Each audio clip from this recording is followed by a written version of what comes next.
Good evening. I'm Malcolm Young, Dean of Grace Cathedral in San Francisco, California. Welcome to the last forum of the fall season. One of the United States' most provocative public intellectuals, Dr. Cornel West, is a philosopher, social critic, political activist, and a champion for racial justice through the traditions of the Black church, progressive politics, and jazz. He has written and edited over 30 books, including the classic Race Matters and Democracy Matters. He's a radio host, has appeared in 2 Matrix films, has made several spoken word and hip hop albums, has held professorships at Harvard, Princeton, and Yale, and currently is the Dietrich Bonhoeffer Chair at Union Theological Seminary. He has been called one of the world's top 50 thinkers of the post-COVID-19 age. He is, as he describes himself, a bluesman in the life of the mind, a jazzman in the world of ideas, forever on the move. So tonight we'll be talking about democracy, race, religion, and as he describes it, living and loving out loud. Brother Cornel, thank you so much for joining me tonight. The little introduction doesn't explain that you're also my teacher. Yeah. I'm going to just say this. I want to come. You were one of the best teachers I've ever had in my life. And so the class, you probably don't remember me because it was a small class, and you may not remember, but it was the Erasmus, Hume, Schopenhauer, Royce class. And it must have been in 1996, I think. But every day I took notes. And so, when you're assembling your archives and you want a perfect, absolute verbatim notes for everything that happened in that class, you call me up because I'm the one who has it. Wow, that's amazing. It's amazing, but it's a blessing to set eyes on you now, the Reverend Dr. Malcolm Clemens Young, straight out of California, UC Berkeley, and Harvard University, MA and doctorate. Though, brother, you're a visionary leader now in San Francisco, and it's a beautiful thing to behold your witness. Very much so. We of course, we want to thank our very dear sisters, Rebecca and Mahogany. They've been just magnificent in terms of facilitating our being together. It was my dear brother David Kim. As you know, we were just walking downtown San Francisco. I was getting ready to give a talk at San Francisco State University, University of San Francisco. Yeah. And he said, let's take a walk. And when he walked into the cathedral, and then we see the sisters, and I said, oh, it'd be wonderful for you to be in dialogue with Brother Malcolm. I said, Malcolm, oh my God, from Harvard, is he actually here at this historic cathedral now? He said, oh, yes, it's what 2015? Yeah, that's right. That's exactly right. That's exactly right. That's in 7 years.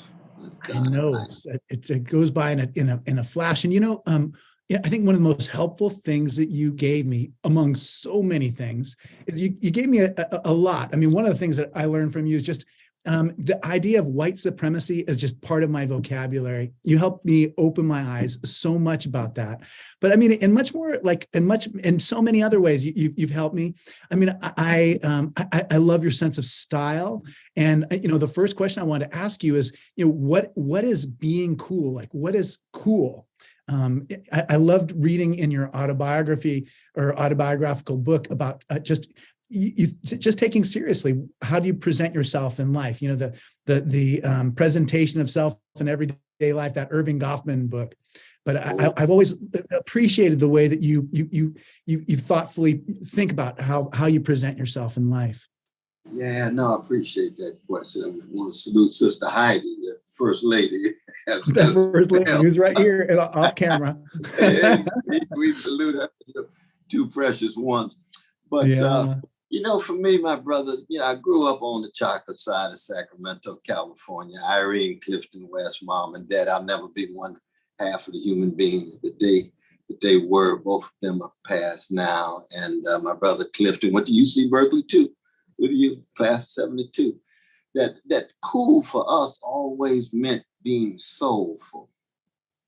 And when you're soulful is in one sense the sharing of a soothing sweetness against the backdrop of a grim catastrophe. But it's also, you see it in Muhammad Ali, you see it in Aretha Franklin and Curtis Mayfield. Actually at Harvard, we saw the Stanley Cavell. Right. It was also partly from Sacramento. that you're soulful because you muster the courage to be yourself. And in being yourself, you know there's negative and positive therein. So you wrestle with that tension and make that tension creative to be a force for good rather than destructive to fall into the pit of hate and revenge. And so it's like living on a tightrope. You know, it's like the James Brown band. You're going to push it, push it, push it all the way to the edge. Stevie Wonder's the same way. You see it in Toni Morrison's novels. You know, you push it to the edge and see what you're made of. And in the end, you want decency, integrity, honesty, but with that style. And each style is distinctive now. Each style, you know, Count Basie's style is not the same as Duke Ellington. Sarah Vaughan's not the same as Billie Holiday. But that sense of cool rootedness and soulfulness. And in the end, it's really all about the love. It's really various kinds of love that we have. Yeah, that's so true. And I think a part of the power of your message is that you connect with, like, Count Basie, and Duke Ellington did his jazz mass at Grace Cathedral in the mid 1960s. And you're right. I mean, that work has such power over us. And so it does connect us in a deeper way than just kind of the world of ideas. You know, it definitely does. Angela Davis is going to be preaching at Grace Cathedral in 2 weeks. And I wonder, I mean, you're somebody who thinks, well, first of all, I wanted to ask you about just your experience of the Black Panthers growing up. And then maybe you can think a little bit about just, you know, what advice you might have for her, just, you know, as she kind of frames the sermon and thinks about what her message is going to be and how she presents that message. Well, no, I'm the last one to give any kind of advice to my dear sister Angela. I need to be asking for her advice. Yeah. She and I were actually at Oxford together. They had the 50th anniversary of Malcolm X's debate at the Oxford Union. They invited Angela and myself to be on the same stage and speak to the same proposition and issue that Malcolm spoke to in 64. We were in 2014, and we had a magnificent time together. Now, you know, Angela herself, going back to Birmingham, Alabama, one of those girls who was killed by the cowardly white supremacists brothers there, the Ku Klux Klan in September of 63. One of those girls was a good friend of Angela Davis. Yeah. And so Angela herself has her own deep connection to not just Black community, but Christian language and faith. And even as a secular thinker, after reading Nietzsche and Hegel and Marx and so forth, she always carries with her that deep sense of compassion in the face of catastrophe, which is so much of the best of any of our churches. You know, that's what the cross is about, what that long Saturday is about after the death of Jesus, and then the surprise by joy on Easter morning. And so that even though she's deeply secular, she has a very rich connection to a tradition that shaped her and her family and her beloved mother, who was quite an activist, and others. Yeah, I'm looking forward to it very much. And I can imagine just you just being a young man and being so close to Oakland and being so connected to the Black Panthers. And I wonder, how does it look different to you now than it did when you were, 22 years old? I was always taken by the Panthers because they said what they meant what they said. They were sons and daughters of Malcolm X, who said sincerity is my main credential. I'm for truth, no matter who speaks it. I'm for justice, no matter who is for or against it. I'm first and foremost a human being. That's the Malcolm X, page 400 of the autobiography of Malcolm X that the Black Panthers were building on.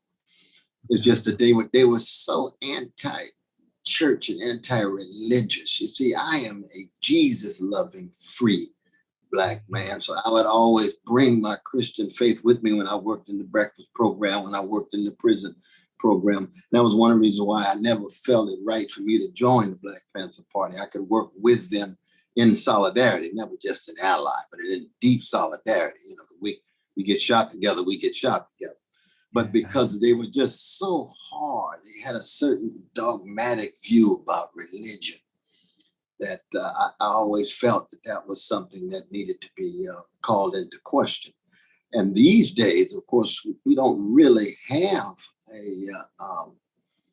an equivalent. We got the new Black Panther Party, and I've done a number of things with them but they're not at the same level, anywhere near the same level as the party founded by Huey Newton and Bobby Seale and with Erica Huggins and a host of others. It's good to see young folk out there fighting, willing to die.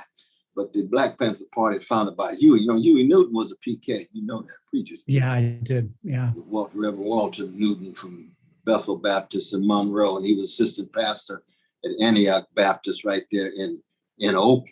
And then the one and only J. Alfred Smith, Allen Temple. He was Huey's pastor, baptized him, gave the eulogy and so forth. And of course, J. Alfred Smith is just a living legend. He really is. So that for me, when I look at young folk these days, they're doing some wonderful things. Don't get me wrong, but it's not a moment of ascending social motion, momentum, and movements the way it was when I was coming along. Yeah. Now you're dealing with unbelievable spiritual decay and more decrepitude and the organized greed and the escalating hatred is moving more and more, not just to the center, but to the driver's seat or in the saddle. And so we, in the 60s, we were dealing with, American apartheid, Jim Crow, patriarchy, homophobia, transphobia, imperial invasions and occupations around the world, Latin America, Vietnam, and what have you. But we did have a sense of being on the up and up. We were moving up. By the time you got to Berkeley in the mid 80s, you could still feel that spirit, that geist, that esprit, you see. Whereas nowadays, these young folk, they live in the most commodified culture in the history of the world. It's all buying and selling. Everybody's for sale. Everything is for sale, from politicians to screwdrivers, from soap to institutions. And so they need a rich spiritual wind at their back, a strong moral and spiritual wind at their back, even as they engage in struggles for justice. And you remember Ryan O'Neill's great line in Moral Man and Moral Society: any justice that's only justice soon degenerates into something less than justice. If you don't have a genuine care for the people, a willingness to take a risk, a genuine love for the people, you're not going to be on the justice train that long. You're on for a while, and then you jump off, on to the next career, on to the next opportunity, you see. And so thank God, to you all at Grace and other places there in San Francisco, with all of the homeless and grotesque wealth inequality and polarization and gangsterization is taking place in every city in the country, that you all provide a rich spirituality tied to the morality, and then the straightening of one's back up and fighting for the kingdom, which embraces a struggle for social justice. Yeah, I love that. One of the teachers I had at Berkeley was Harry Edwards, the sociologist of sports. Oh, yeah. And he was able to basically create a whole new academic field of the study of sociology of sports. And he was the first person who ever said that college athletes should be compensated if university administrations are going to make millions of dollars off college athletes, that somehow the university should be doing more for them. And he said it was an equity issue, a race issue, a class issue, but just in the same way that he had kind of a sociology of sport, I think of you as having kind of a philosophy of music. And I think I just remember you're the only person who ever told me to read Arthur Schopenhauer. And I did it. I did what you told me to do. And there is that sense of that for him. I mean, that despair and that pessimism, there you go, right there, your right hand, right there. Exactly. We got a little Arthur Schopenhauer. Yeah, right there. It's just like 2 feet beyond me too. Idea of the music, of music being a way of transcending things, a music, a way of kind of overcoming the tragic elements of life. And I just wonder if you can talk just a little bit about just kind of your philosophy of music and just your practical experience of music, because you're the only person I know who makes records. Yeah, well, I'll tell you, I have a lot of fun doing it. It's really the joy and trying to create a danceable education, because you're trying to to touch people, unsettle and unnerve people, as well as move people. Remember, Horace talks about delight as well as instruct in any kind of artistic rendition. So you do want to do something that delights people as well as instructs them. But I'll tell you this, my brother, that let's say in the history of the United States, history of the very fragile democratic experiment, the history of the treacherous American empire, and they're both at the same time. We're both democratic experiment and an empire simultaneously, that the white supremacy has cut so deep in every nook and cranny that mobilized every institution, from the scientific academies to the churches to the cultural apparatus as a whole, that when it came to staying in contact, not just with Black people's humanity, but Black people being able to express themselves creatively and make contact with white people and other people's humanity so they can reach that human space, is primarily been the history of American music and American sports. The history of American music is qualitatively different than the history of American politics. Yeah. It's qualitatively different than the history of American economics. Yeah. I mean, we've had a Black president. Hey, we had Lester Young, who was the president decades ago. Exactly. And we appreciate Obama doing his thing, even though I don't appreciate the drones dropped on innocent people in the Wall Street domination, another number of things I'm critical of. But I appreciate the achievement. But when it comes to music, you know, it's not a big thing to see the geniuses, the Louis Armstrongs and the Count Basies and the Dinah Washingtons and the Kendrick Lamars. We can go on and on. Curtis Mayfield and others. Same would be true in sports. You see, the sports, they take somebody like Joe Louis, or you can go back to Jack Johnson in boxing. We haven't even got to Althea Gibson yet in tennis. That in a white supremacist society, the sports was one of the few places where there was fairness. Yeah. You see, every other space in the culture was a site of unfairness. But when you get in that ring, you got one referee, and Jack Johnson, what you gonna do to Max? Max, what you gonna do to Jack? We got fair rules. Let's see who wins. Ooh, he knocks him out. July 10th, April 4th. You know, dozens of Black people are killed the next day.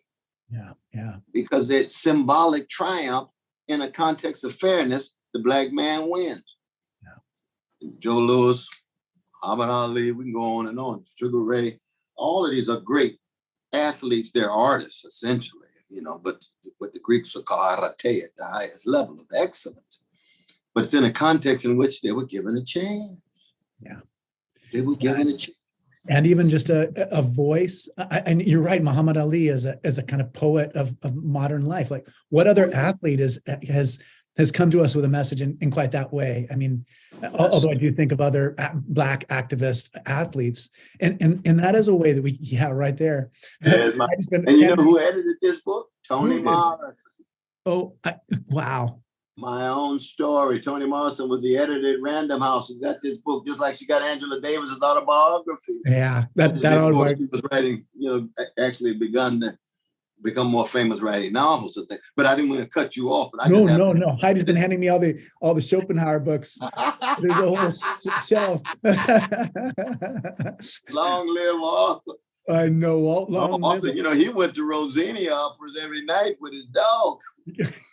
Oh, yes, he did. Played his flute, but played his flute, exactly. Yeah, no, Arthur was something. No, he's very candid, very. You know, he was thoroughly convinced that his pessimism was consistent with the Christian faith. You know that. Yeah, exactly. I mean, it's the crucifixion, what you said, the long Saturday. You know, that long. I mean, he would end one of his chapters talking about. Well, Meister Eckhart has already said this in his sermon on the prodigal son. If you listen to it or read it very, very closely, you'll see that the mystic, the great German mystic, has already said what I'm talking about. And you say, Arthur, we all thought you were agnostic. We all thought that you were pessimistic. Yes, I am, but there's who are preoccupied with the cross, the dark night of the soul, the underside of the human condition, who will said it better than I had. It's just that I don't get to Easter, that's all. Yeah, yeah. You know what? In your autobiography, you talk about people who love Black people, and you're right. Arthur Schopenhauer. There was a part of him that might have been misogynistic, but there was a part of him that really empathized with suffering that he saw in life. Well, you remember his defense of the slaves? Yeah, right. Exactly. Africa. Yeah. And the two examples that he gives in his text, he loves dogs. He thinks dogs are capable of depths of love that we human beings are not. And a lot of people could take that argument very seriously. Dogs are really quite fascinating creatures. But he said, but with Black folk not being on the level of dogs, Black folk being human, their treatment was the litmus test of the hypocrisy of so much of modern European civilization. And Arthur hit that very hard. Yeah. Yeah. It's very hard. You know, I know a lot of people are looking at the Supreme Court this week and the affirmative action decisions. And I know we want to hear from you about just what your take is on the Supreme Court in general and just, affirmative action too. I mean, your life has been dedicated to teaching and you're in the university. You're closer to this than almost anybody we can think of. Well, I mean, I like to be open-minded and knowing that future is unfinished and unpredictable. But we're living in neo-fascist times, though, brother. Yeah. Those are the dominant forces. You remember the great Rabbi Heschel's lecture, No Religion is an Island. He said the biggest ecumenical movement in the modern world was nihilism. Yeah. This sense of meaninglessness and getting caught up with the dominant forms of idolatry. And the escalating nihilism of our own day is going hand in hand with a cold-heartedness and a callousness toward the weak and vulnerable. And more feeling as if, given their hatred of the professional managerial class, which they view as neoliberal, which it is. I mean, the dominant orientation of the professional managerial class in America is neoliberal for the most part. And the backlash against that is a populism. But then with the white supremacy and the male supremacy kicking in, and the hatred of the Arabs and Muslims and Jews playing a very important role there, it takes a neo-fascist form, which is very distinctively American, but it's still neo-fascist. And I think that the courts, Supreme Court's not neo-fascist, it's deeply conservative, but it is facilitating that move. So I don't look to any kind of victories when it comes to affirmative action, even same-sex marriage. I mean, my God, our defense of our precious gay brothers and lesbian sisters and precious trans folk, non-binaries, has to be consistent, has to be militant.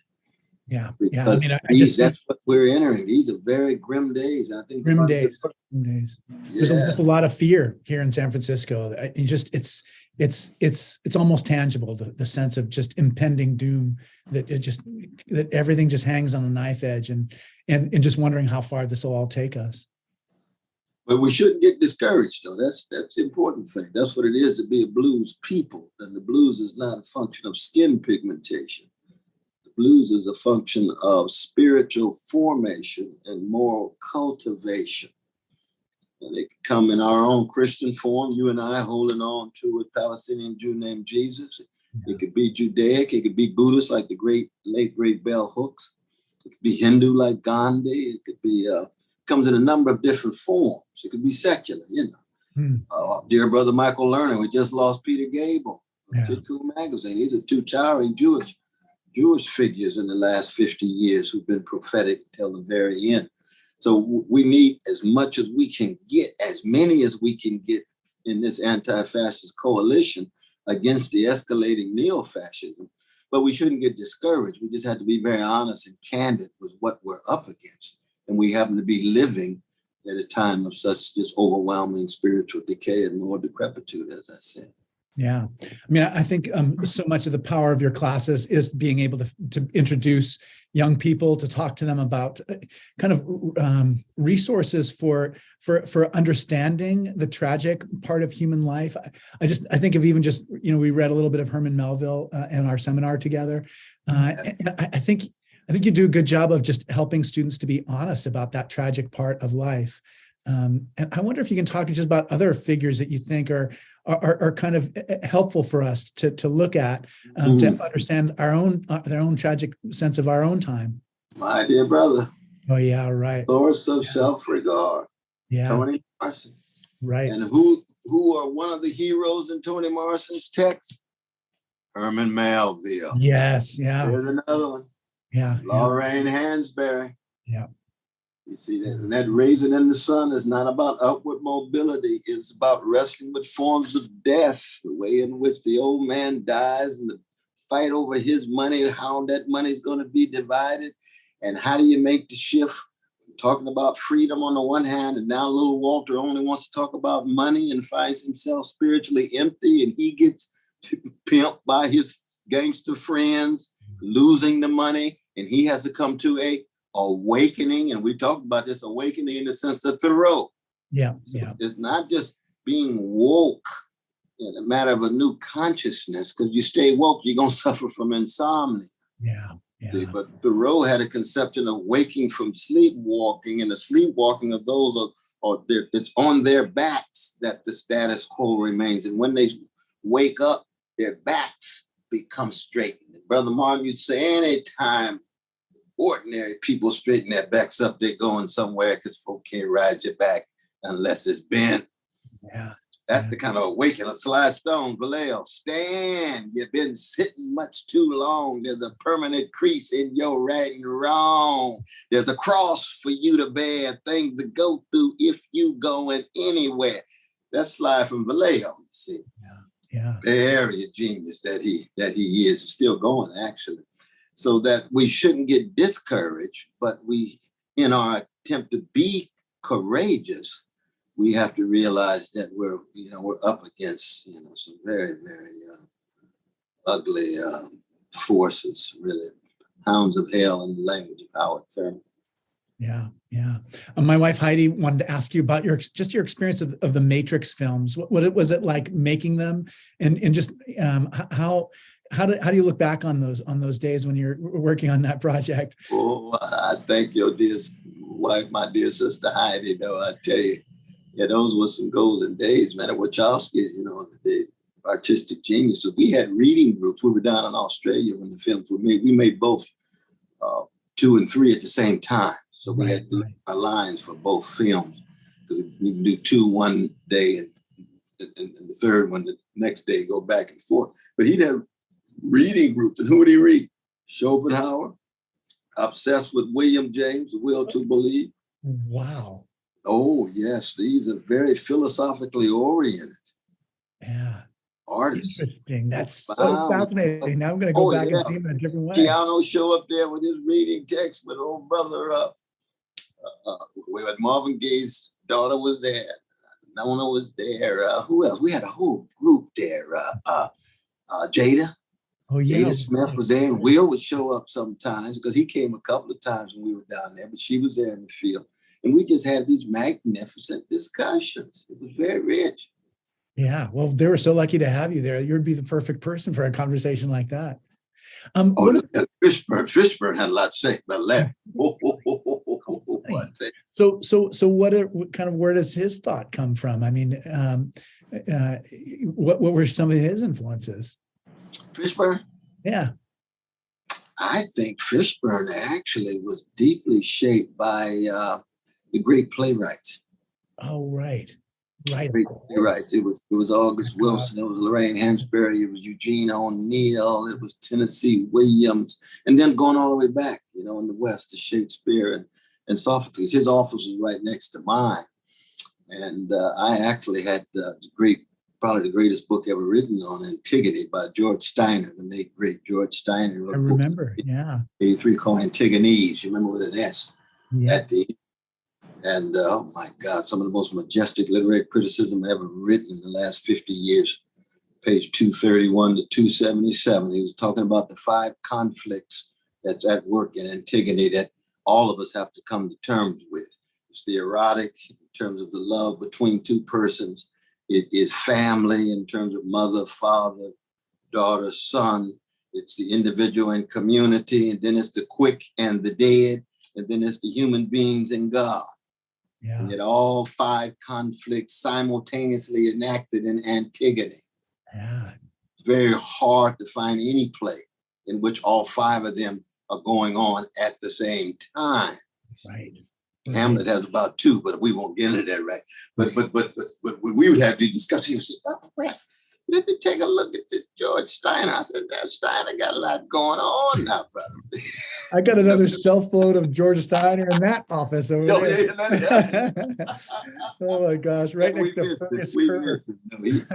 He got his own blind spots, of course, but all coming out of that Central European secular Jewish tradition. Yes, exactly. With Kafka and others, he's quite a towering figure, though, especially in terms of wrestling with catastrophe. He was talking mainly about the show and the Holocaust. Yeah, at the backdrop for him. But catastrophes of whatever sort, ecological catastrophes, psychic catastrophes, political catastrophes, economic catastrophes. Right. So we have a tradition of taking questions from our audience. Wonderful. I was going to call. So Dorothy Saruda is she was a professor at at San Francisco State. She was in the Black Studies department. She was the chair of Black Studies and retired pretty recently. I was going to give her a call, and I didn't even need to because she wrote a little question out for us. She said, I saw you at San Francisco State a few weeks ago and now at church. How do you think the two could inform each other, the church and the university? How do they inform each other? Ooh, wonderful question. I appreciate her being in both places. I know we're such a blessing to have her. She's so helpful to me in so many different ways. Well, one is that we have to be multi-contextual. We have to be able to move from one context to another. One reason why I've taught in prisons for 42 years is that it's very important to be able to humble yourself and learn and listen from people in context that you are not spending all of your time in. That's so true. So that our precious church folk can learn a whole lot from the precious academic folk. The precious academic folk can learn a whole lot from the precious church folk. I'd say same so about the mosque. I'd say about the synagogue, about the temple. Now, of course, I'd go and say nightclub too, because I'm right. Exactly, that's your style. I'm a hang loose Baptist. You know what I mean? love Jesus, and the rest is commentary, brother. So cognac and gonna be some dancing, cutting in rugs, and a whole lot of other things going on too. Yeah. But that multi-contextuality, part of our problem these days is too many of our fellow citizens live in silos, or they live in bubbles. So they're not really multi-contextual. And these bubbles can be multicultural. You see, you can get upper middle class folk of all the different colors, and they're still part of a bubble. They just got black and white and red and Asian now, but it's still a bubble. You see? Yeah. So you got to get out of your various bubbles, and the church is one of the grand institutions in our civil society, and Grace is a good place to start, and Third Baptist, magnificent place. My brother Amos. Right. Oh my gosh, Amos Brown, what an amazing Amos figure. Brown is he's a living legend. He's a living legend. He's such a leader now in San Francisco. He's still going. We were just at his church just a few months ago. Yeah. But he would say, I think, the same thing, that he's learned so much from the academy, just like J. Alfred Smith. But at the same time, the academy learned so much from him and his witness, his magnificent, courageous ministry. And you have that wonderful tension. You see, I'm a jazz man in the sense that, I don't believe in the elimination of tension. The question is, how do you transform tension into something creative? But it's always going to be tension. You just learn how to ride it. Like Toni Morrison said, you just got to ride the wind and ride the air. Yeah. Sometimes you go under in the valley, you come back, you're on the mountaintop, ain't going to be there for too long. Catastrophe's on its way to your house. Right. How are you going to fortify yourself for that catastrophe when it comes? It could be death of a loved one, betrayal of a friend. It could be an earthquake, as in 1906 in San Francisco. It could be political elites, greedy and narrow and xenophobic. It could be white supremacy hunting you down. It could be so many different kinds of evils that are trying to dampen people's spirits. Yeah. And well, that's why, I mean, look at Dorothy Saruta, and she has got a twinkle in her eye. You look at her and you can just imagine what she was like when she was 5 years old, because she's like so open to the world. She sees the horrible things, but she's just got such a good heart. So, you know, are a lot of people asking about Kanye West these days? I don't know, you know, what your thoughts are on just how things are unfolding. We just see things through the lens of the mass media. And so it's kind of hard to understand what's going on. Do you have anything to clarify what's going on for us? Well, I mean, I've only met my brother a couple of times, and it could be my cousin. He's got that wonderful last name. Exactly, you know? Right. I was but we both have Oklahoma roots. But no, I'm in deep prayer for the brother. You know, he's a towering artist. There's no doubt about that. I don't think he ever got over the death of his precious mother. Yes. Didn't have time to grieve. This is not an excuse.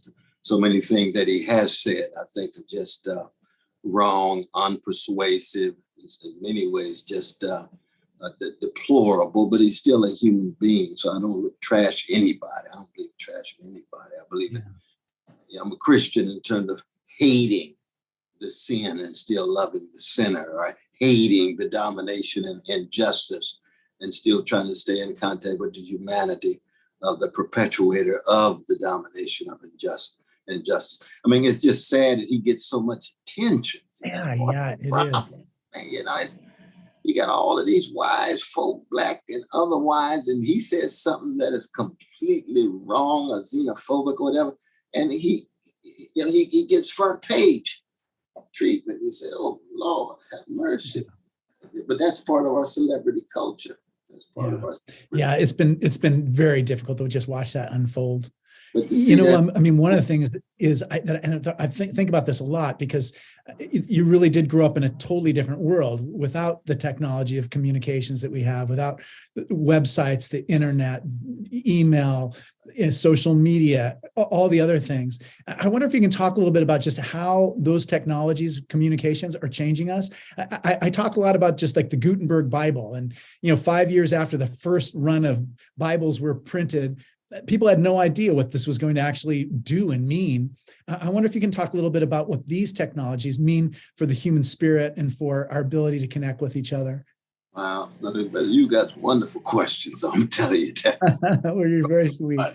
I just saw that Gutenberg Bible in the Library of Congress. I went to hear my dear brother Jeffrey Stout give the Kellogg lecture. Yeah, how's he doing, Jeff Stout? Of democratic liberty. And I would say anybody gets a chance to see that on YouTube, the Tree of Democratic Liberty, just gave it 4 days ago.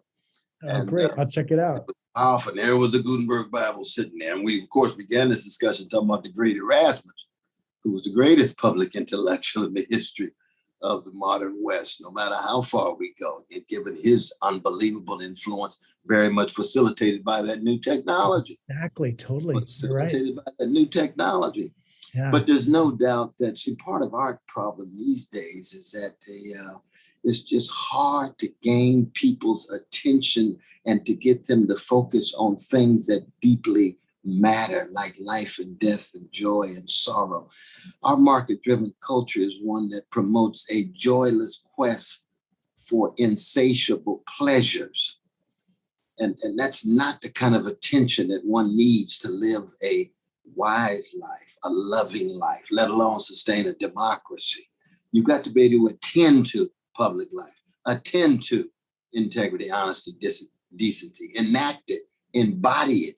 And the only way you do that is attending to the examples, attend to the stories that provide exemplars so that you actually want to be more like a Jesus or Hillel or Muriel Rukeyser or Martin King or Harvey Milk, whatever grand example you have. You see.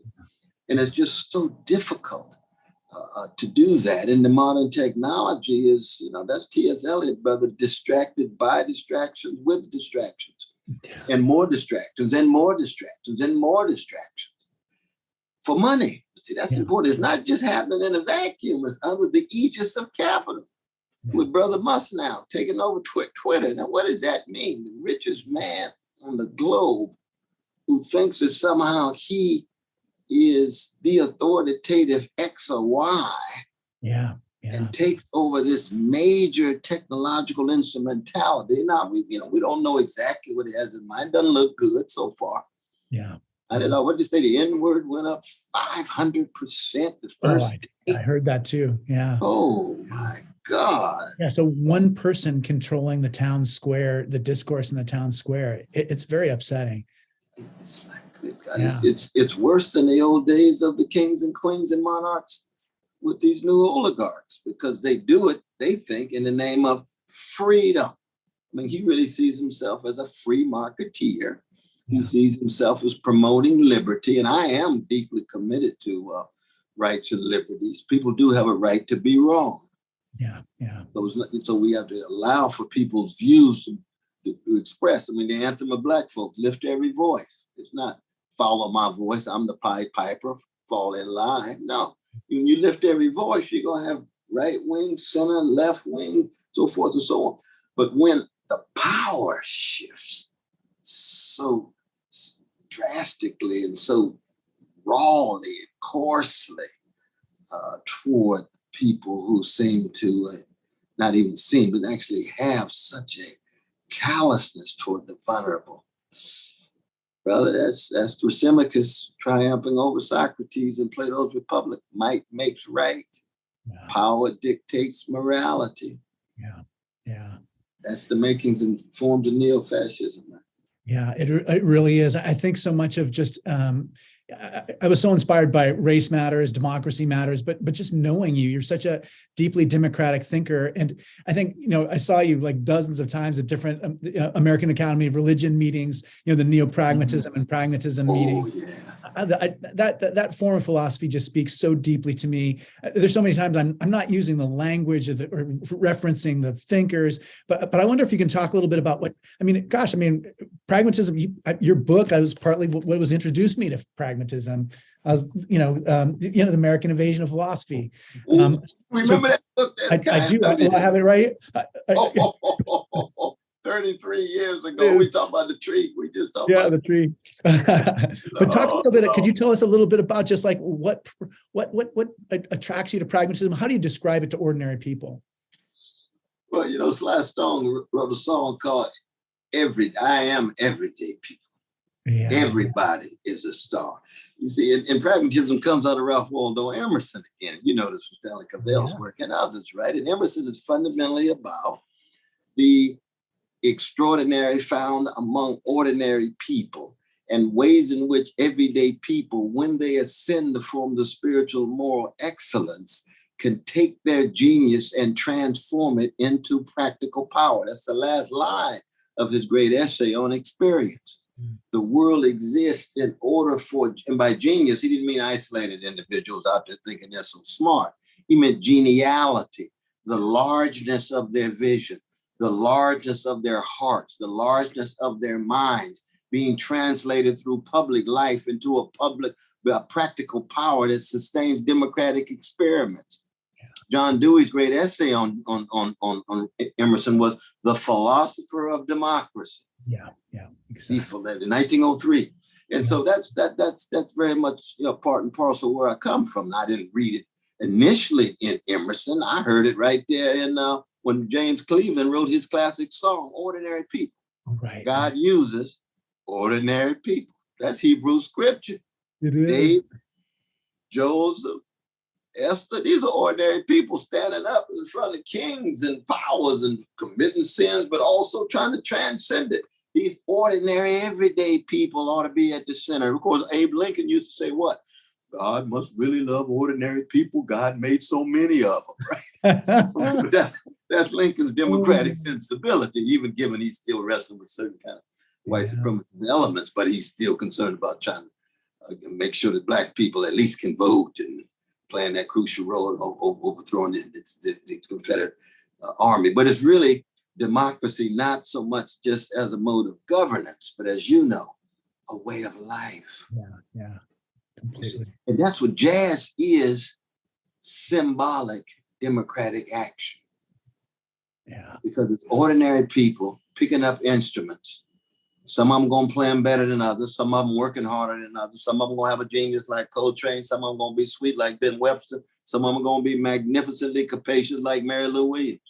Yeah. But they're ordinary people, and what are they doing? After hard work, mastery of craft and technique, they're lifting their voices. They're not just echoes, extensions of echo chambers. They're lifting their voices, and you can't be a jazz musician if you don't find your voice. What is unique and singular about your voice as opposed to somebody else's?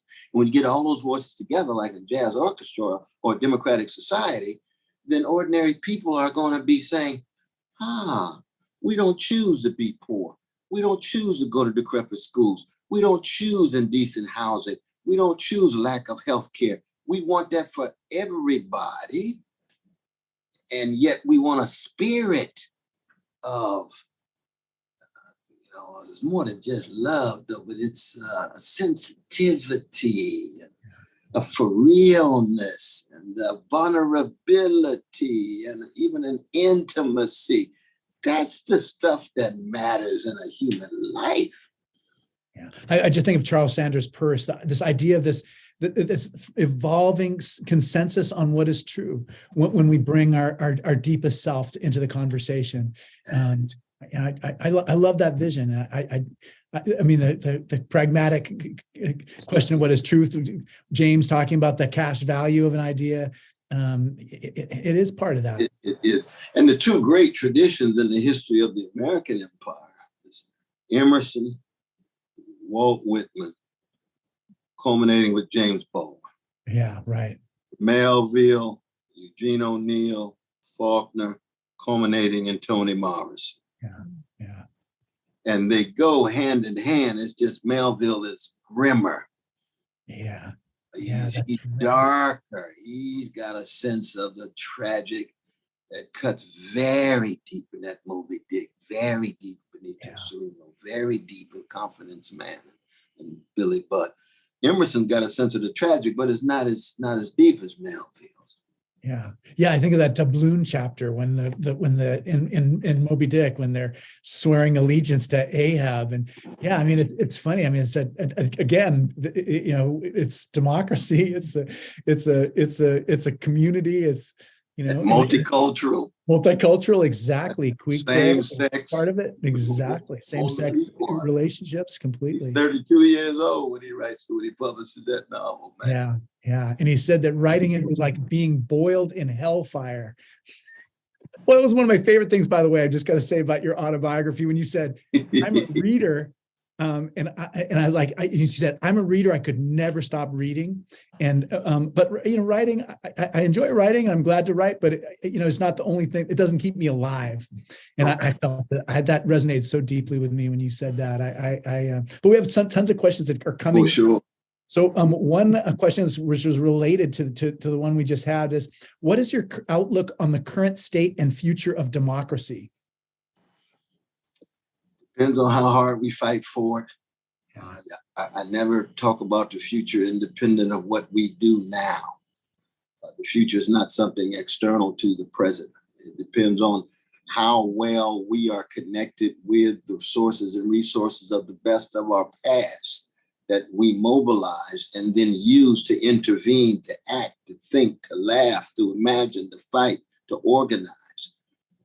Art in an artistic way, as well as a political and economic way, in the present. If we don't have a massive moral and spiritual renaissance, then we're headed to neo-fascist times. I mean, there's just no doubt about that. Yeah. But the best of America has been, in part, these waves of awakenings. That's what the abolitionist movement was about. It's just a few thousand people, many millions in the country, that forced an awakening. Same would be true with the feminist movement, first wave, beginning in Seneca Falls. Same would be true with the trade union movement. Same would be true with the anti-homophobic movement, the anti-transphobic movement. And churches, it's true for mosques and synagogues and temples as well, but churches in our prophetic modes have played fundamental roles in those moral and spiritual renaissance. Yeah. Never majority. We're not looking for the majority of Baptists, the majority of Episcopalians, the majority of Methodists, the majority of Pentecostals. No. We're looking for the quality of that prophetic leaven in the larger loaf. That's what we're at. Yeah, I love that. Here's another question that's just come in. Would you say more about what is required to live the long Saturday, which is Holy Saturday, and how to live after the crucifixion while crucifixions continue without taking for granted that Sunday morning will come? Yeah, I think one is just intellectually and artistically wrestling with those great artists of the long Saturdays, the Samuel Beckett. I mean, waiting for Godot in some ways is about a long Saturday. Just tell Godot, you saw us. We want to be seen for who we are. We want to be recognized. Yeah. But the Golgotha is over. The catastrophe is real. And we don't think that Godot is really going to show up. There's not going to be a coincidence of the Messianic, which is the bringing together what our Jewish brothers and sisters call Hesed, that steadfast love spread to orphan and widow and fatherless mother, coinciding with the not yet, the deferred kingdom, or the future tense, as George Steiner used to put it. Same would be true with Chekhov. I mean, I think Chekhov is the greatest literary artist of late European modernity, just like Shakespeare is the greatest at the beginning. Yeah. But Rabelais and some few others give him some serious competition. But we shouldn't view these artists as racehorses, but we're just talking about great figures, right? Yeah. And Chekhov is all about the long Saturday. People can read, The Student Tonight in 3 pages. You can read In the Ravine in 75 pages. It's Three Sisters, I think the greatest play of the 20th century in modern Europe, which was performed January 1901, which is interesting. Mm-hmm. The first month of the century, we get the deepest play. Right. But the Three Sisters, waiting. Are you going to get to Moscow? That's the long Saturday.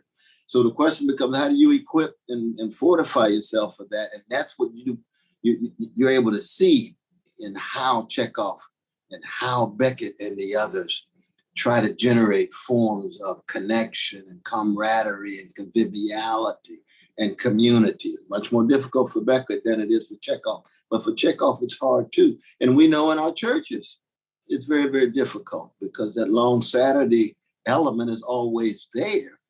The big difference for we Christians is that we've had some realized eschatology already, which is to say, we've had experiences of our lives being changed and transformed by a love that we cannot fully account for. So the mystery of that love and the power of that love is something that we have in the long Saturday experience. Yeah. So we got some foretaste, and sometimes it doesn't seem like it's enough, but we got a foretaste.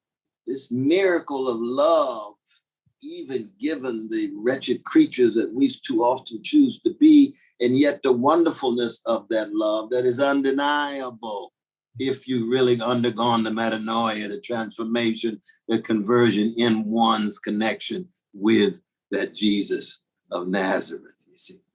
Yeah. And that's one of the things I love about church on Sunday. It's like, I didn't invite these people. I'm like, but God has brought the most extraordinary people into our life. And Bobby McFerrin, the musician, is starting a kind of a musical program before the 11 o'clock services. And what a blessing, though. I mean, just to walk in the door and say, hey, Malcolm, you care so much about singing. I can help that. So I do love the way God just brings us together in this unexpected way. The Spirit kind of brings us into these places where we didn't choose everything. We're not in control of everything. I mean, it's back to that democracy. But I think that's what church feels like to me right now. I think about the university too. Just having read your autobiography, the university has such an impact on your life, and you've had such an impact on the university. I wonder if you can talk about just how colleges have changed in your life and just kind of where you see things going too. Well, I mean, I've been so blessed to go to a number of colleges and universities, spend time there. But I've been blessed to meet magnificent people in every context. Yeah.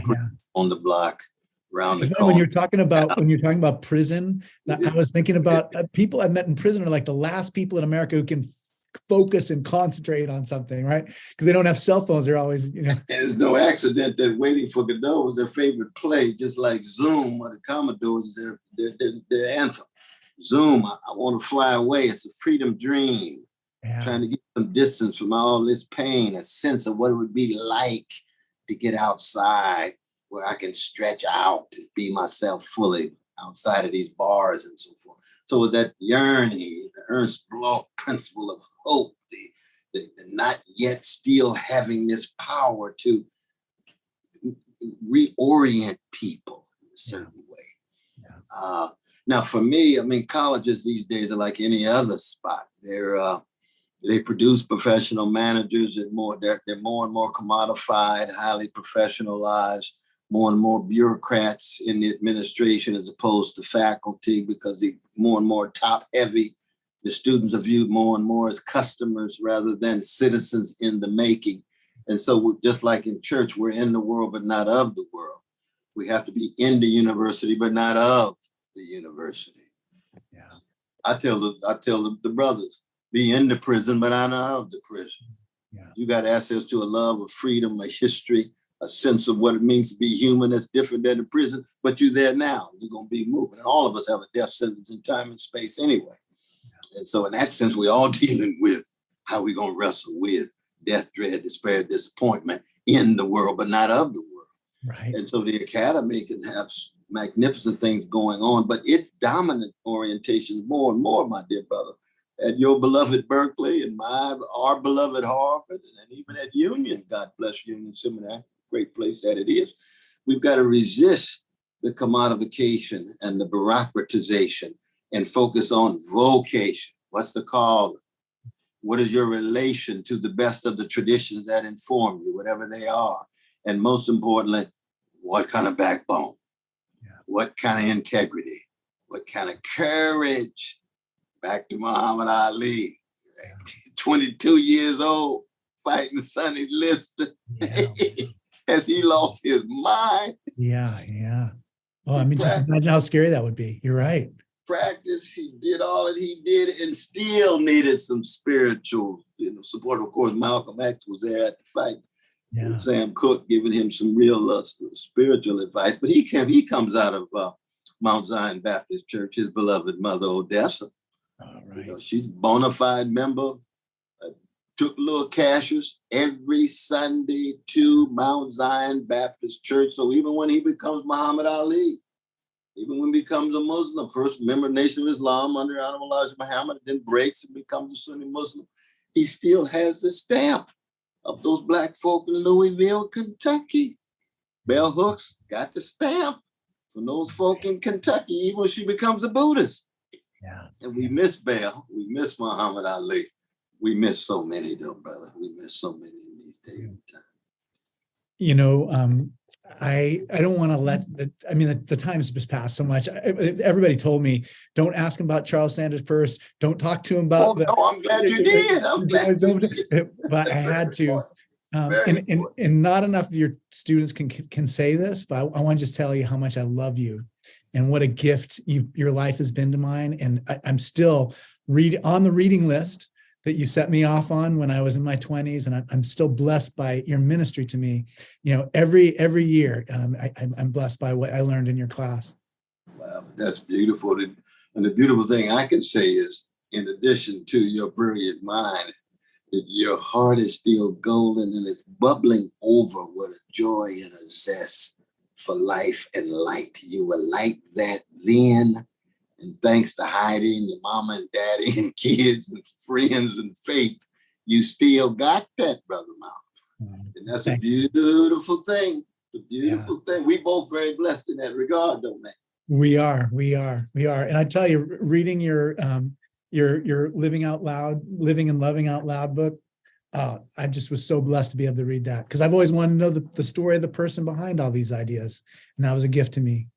Well, I was blessed to work with David Rich, and I wanted to work so closely with him because, as you know, he did Smokey Robinson, Aretha Franklin, Marvin Gaye, Ray Charles. And so, and to be able to work with him. We had a time. But brother, love you right back, man. You stay strong, and God bless your ministry. Well, thank you so much, Brother Cornel, and God bless everybody out there who's watching and part of our conversation tonight.